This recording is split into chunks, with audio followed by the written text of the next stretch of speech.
seguindo na linha também do caos instalado, não só no Brasil, mas no mundo, vamos falar das guerras que estão acontecendo pelo planeta, né? A gente começa pela guerra entre Israel e o Hamas na faixa de Gaza. Ontem o Ministério da Saúde do Hamas informou que 1.112 palestinos morreram vítimas de forças israelenses enquanto tentavam desesperadamente obter ajuda básica no norte da região. O assunto está absolutamente nebuloso, inclusive em momentos de guerra, onde a situação é como é que está, as informações ficam muito nebulosas. Existe até uma expressão, tem documentário, tem filme, chama Fog of War. As pessoas não sabem muito bem o que é verdade, o que é mentira, mas tem uma cena, tem uma imagem que está circulando nas redes e ela é muito angustiante, né? São muitas versões diferentes, então a gente vai explicar o que a gente sabe até agora sobre isso, certo? Certo. Acho que é importante a gente deixar bem claro que o que houve ontem é uma tragédia humanitária das mais tristes que a gente já viu. A imagem divulgada pelo governo israelense para se defender mostra com uma riqueza de detalhes muito sórdida o desespero dos civis da faixa de Gaza, do povo palestino, que não tem comida, não tem energia, não tem água, não tem medicamento há muitos dias. Vamos rodar o vídeo que Israel divulgou enquanto eu continuo contextualizando o que aconteceu. Isso, gente, são pessoas... E ali no centro, onde as concentrações estão mais densas, é um caminhão de ajuda humanitária. E a gente estava no zoom in, né? Agora, fazendo zoom out, você tem uma dimensão do tamanho da tragédia que acho que ocorre outros em Gaza. caminhões também, Isso, né? são vários... mais escuros. É um comboio de ajuda humanitária. Eram 30 caminhões. Foram chegando novas informações, daqui a pouco eu falo sobre elas, mas só para a gente ir... contextualizando então o que houve, Israel divulgou essas imagens porque nega que seu exército tenha matado esses palestinos. Como você pode ver, não dá para ver tiroteio no vídeo, foi isso que o Ministério da Saúde do Hamas disse que ocorreu. No entanto, o governo reconhece que as forças israelenses se sentiram sim ameaçadas pela multidão descontrolada e deram tiros de advertência, mas negam que os tiros tenham sido disparados contra a população. Na versão israelense, os tiros teriam motivado ainda mais a confusão em torno do caminhão de ajuda e as pessoas teriam morrido pisoteadas e atropeladas. O governo de Israel também diz que está investigando profundamente o episódio e que irá punir eventuais culpados para que uma situação pavorosa como essa não se repita. De todo modo, seja qual for a versão verdadeira, o fato é que há mais de 100 civis mortos enquanto clamavam por comida. Essa guerra ela precisa acabar. Essas cenas são absurdas, é tudo muito chocante. Exatamente. É muito chocante, é muito triste. E teve a fala de um extremista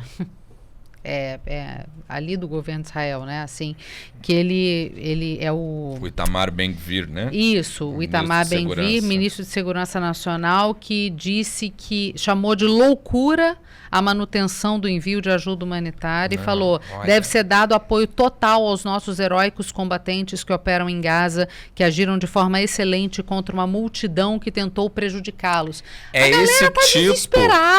esse tipo de psicopata e de fala psicopata que endossa as críticas que a gente não gosta de receber.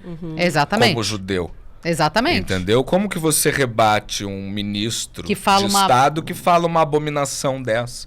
Que fala que você não pode deixar entrar comboio de ajuda humanitária.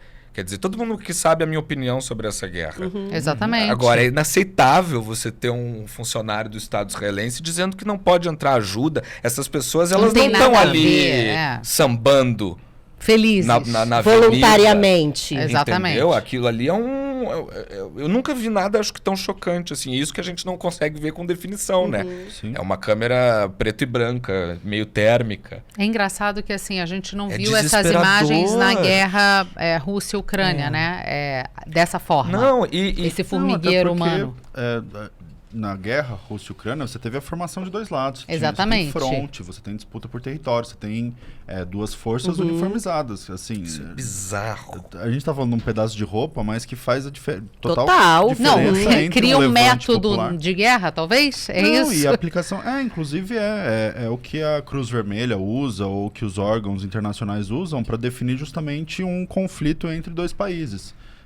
Você tem disputas sobre como que a gente fala sobre a guerra contra o tráfico. Sim. Pra eles não Exatamente. é uma guerra, Sim. é uma questão de segurança pública. É Sim. muito chocante. É um formigueiro humano.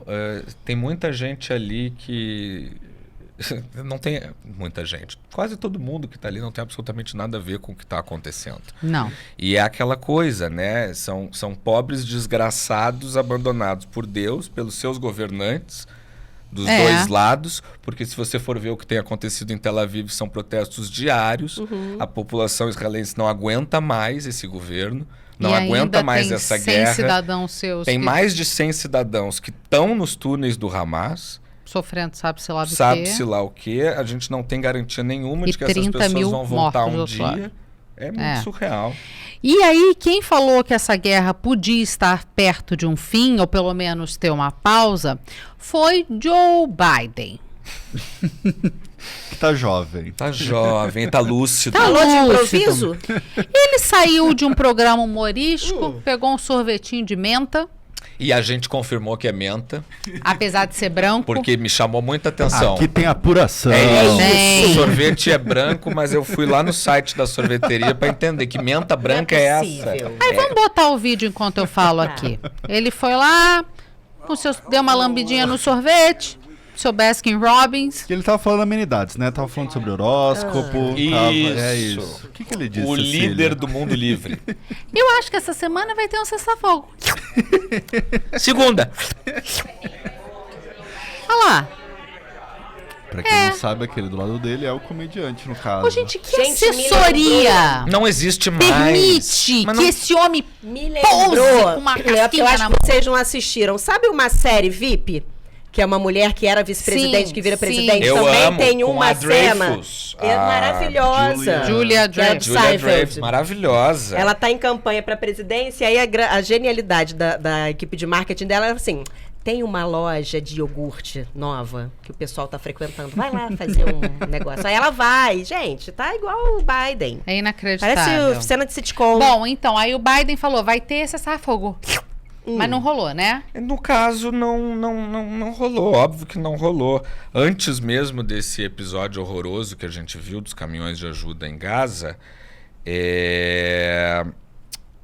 cadê? O Hamas já tinha descartado, O Hamas né? já tinha descartado um cessar-fogo. Uma negociação para um cessar-fogo, né? Porque disse que só aceita negociar a liberação dos reféns depois de um cessar-fogo permanente. Tá. E a da retirada das tropas israelenses da faixa de Gaza. O que não vai acontecer. Assim, precisa haver uma contrapartida mais razoável. Em novembro, e a gente noticiou isso aqui no Rivo News, Sim. houve uma semana muito importante de Foi. cessar-fogo, em que foram trocados 300 presos palestinos por 100, era É, 3 sim, para 1, é, né? Por é. 100 reféns israelenses. E funcionou. E havia uma simultaneidade, inclusive mediada pela Cruz Vermelha, que, Sim. assim, Só que, neste momento, os reféns israelenses são a grande moeda de troca do Hamas nessa guerra. Então, eles não querem abrir mão dessa moeda de troca chamada gente. É isso. Basicamente, É muito né? triste. E para completar essa semana em que a humanidade perdeu de 7-1 para absoluta barbárie, né? Teve a declaração muito tranquila de Vladimir Putin, né, Pedro? claro que Putin não podia deixar Netanyahu sozinho no pódio de maiores fascínoras da humanidade. Não. E eu posso falar isso porque eu tive aprovação. Eu consultei. Dono do maior arsenal nuclear do mundo, vamos ouvir o que o Putin disse sobre uma potencial guerra mundial. A gente tem o texto Traduzido em legendado. legenda, mas basicamente, né, o Putin diz que o Ocidente tem que ficar um pouco ligado. O que o Putin está falando é que ele não está reeditando a Guerra Fria, né? Ele não tem medo de usar as armas nucleares caso esse conflito na Ucrânia se escale para os demais países que compõem a OTAN. Essa declaração do Putin veio 2 dias depois de o presidente da França, Emmanuel Macron, ter sugerido numa reunião com líderes de países da OTAN, ele tinha cogitado o envio de tropas para a Ucrânia, transformando o conflito não mais num conflito entre Rússia e Ucrânia, mas num conflito entre Rússia e países da OTAN. Você já tem mercenários que atuam dos dois lados na Ucrânia. A gente acompanhou o Wagner Group, que era um grupo russo, de tão grande, quase que um exército paralelo. E também de mercenários que foram de outros países. A gente já teve brasileiros que morreram lá. Agora, isso mudaria porque seria, na verdade, um comando de países da OTAN. Eles têm muito interesse em fazer a proteção do território ucraniano, né? Que é quintal deles. A gente já viu um conflito desse tamanho na Europa. E afetando o comércio mundial, tudo. É surreal. De fertilizante, trigo, petróleo, inclusive mineração. Chegou a ser uma guerra que a gente falava muito num dado momento. Chegou porque deu uma esfriada. Agora tem outras coisas que estão competindo pela nossa atenção, né? Mas tá acontecendo ainda, tá? Só pra vocês saberem. 2 anos em fevereiro, e o Putin tá bem brabo. 2 anos em fevereiro. Em 24. Aí o Putin ficou bem bravo e falou assim, é melhor o Ocidente se ligar aí, porque se vocês forem brincar, a gente também brinca. A gente tem arma sim. Melhor você não... Reforçando a ameaça de armas nucleares que ele já tinha feito antes e é preocupante, né? Basicamente ele disse, não me irrita não. É isso. Não me irrita não, né? Então tá aqui do lado. Então vamos lá.